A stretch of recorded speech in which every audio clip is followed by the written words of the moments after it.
Today we're back here at the OSU Student Farm, and as you can see, we haven't planted our basil just yet, but this is the prime time to actually start with FAPC and learn more about the safety that we need in order to harvest later on.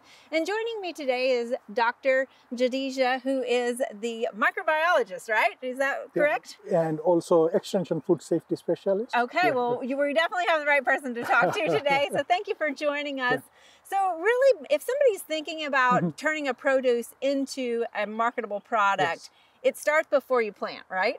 Yes, you are absolutely right, because produce is typically considered high-risk food item in terms of foodborne illnesses. So we are responsible, we need to make sure that when we are growing and harvesting produce, we do everything in our power to reduce the potential cross-contamination issue with pathogenic bacteria. At FAPC, we do provide training and provide resources that how can we grow produce safely and keep produce and our community safe. Okay, and that of course starts with probably hand washing stations and that sort of stuff, but there's a lot of details that go into that. So let's talk about some of the basic trainings that you guys provide first of all.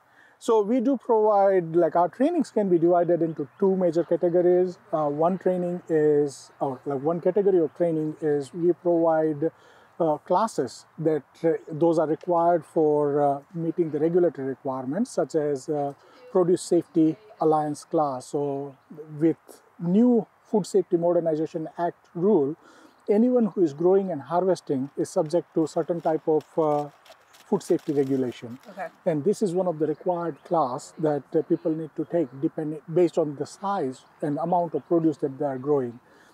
And that's just one type of class, but our main work starts once the people take classes with us. We do provide one-on-one assistance in implementing some of the programs because all food safety regulations are somewhat complex and overwhelming.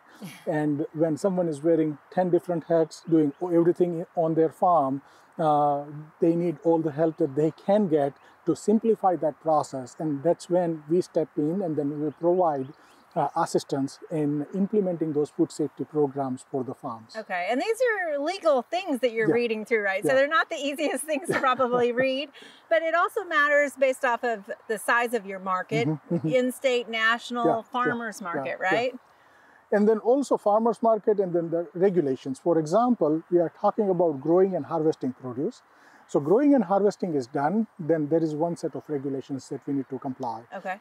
Then you go to a next phase, like for example, basil, like we want to dry those basil and then sell it. Then there is a different sets of regulations that we need to worry about. There are three major categories of regulations that we need to worry about. One is going to be federal requirement. So if we were to comply with those federal requirements, we can sell our product nationwide without any restriction. State requirement. So if we are just complying with the state requirement, we are limited to sell our product in the state of Oklahoma.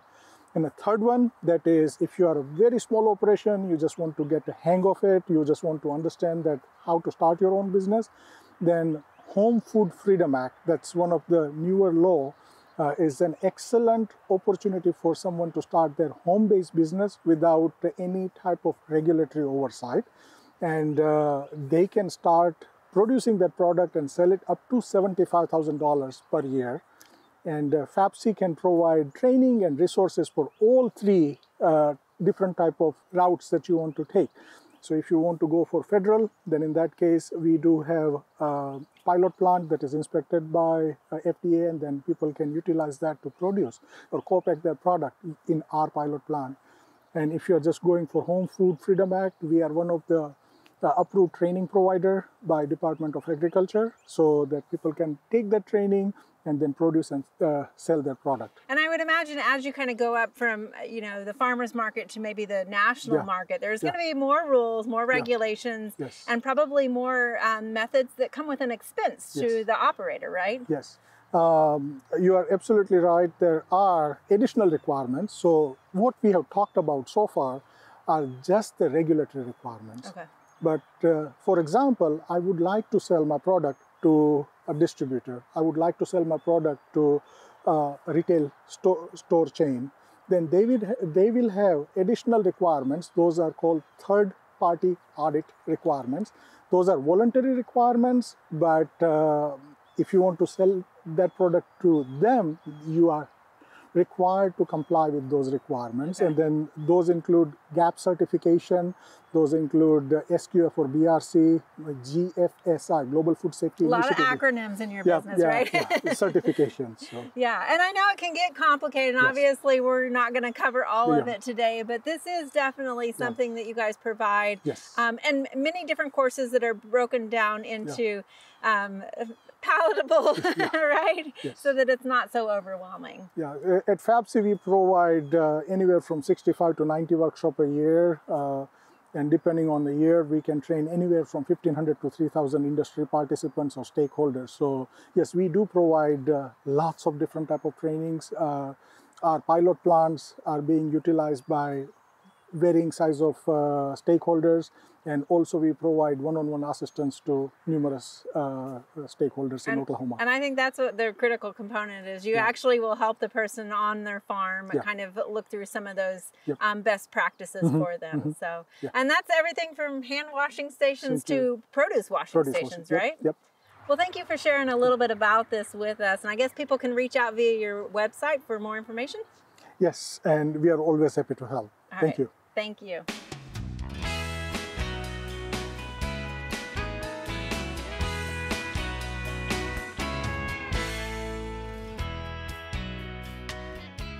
We hope you enjoyed this video as part of our Oklahoma Gardening YouTube channel. You can also find even more videos on the OK Gardening Classics YouTube channel. And join us on social media for great gardening tips, photos, and discussion.